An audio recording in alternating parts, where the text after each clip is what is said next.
कुएं के अंदर बकरी गिरकर मर गई, तो अब इस कुएं के पानी का शरई हुक्म क्या है? जवाब, अगर बकरी कुएं में गिर गई और गिर करके फिर वो मर गई, तो इस सूरत में शरई हुक्म यह है कि पूरा पानी नापाक हो गया जो कुएं के अंदर है। इसलिए फुक़हा किराम ये लिखते हैं कि जितना पानी उस कुएं के अंदर है उन तमाम पानियों को निकालना ज़रूरी है। लिहाजा पूरा पानी नापाक हो गया, उस सब के सब पानी को निकालना ज़रूरी होगा, तब जा कर के ये कुआं पाक होगा। अब 20 डोल, 25 डोल, 50 डोल, 60 डोल इससे काम नहीं चलेगा, बल्कि पूरे ही कुएं का पानी नापाक हो गया, पूरे कुएं के पानी को खाली करना पड़ेगा।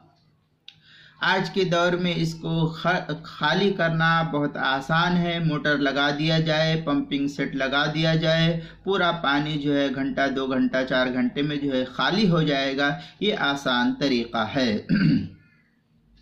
चुनांचे मुहीत बुरहानिया के अंदर है, वकदालिक लौ कानल वाक़िउ फिल बि'रि शातन औ कल्बन व माता वंतफ़ख़ा औ लम यंतफ़िक़ वजबा नज़हुल मा कुल्लिह। ये इसके तहत जो है नकल किया है मुहीत बुरहानिया की पहली जिल्द सफ़ा 256 पर।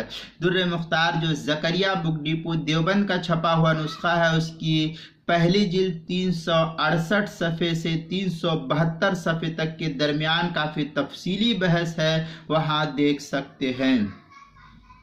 किताबुल मसाइल की पहली जिल्द सफ़ा 132 पर इसको नकल किया है। इन सब जगहों पर इसकी वज़ाहत तफसील देख सकते हैं। इसके अलावा दीगर फुक़हा किराम ने भी अपनी अपनी कुतुब के अंदर लिखा है। सब जगह जहाँ जहाँ मिले इन सब जगहों पर देख सकते हैं। जिन 2 किताबों का मैंने हवाला दिया है उस किताब में इसकी तफसील और वज़ाहत मौजूद है।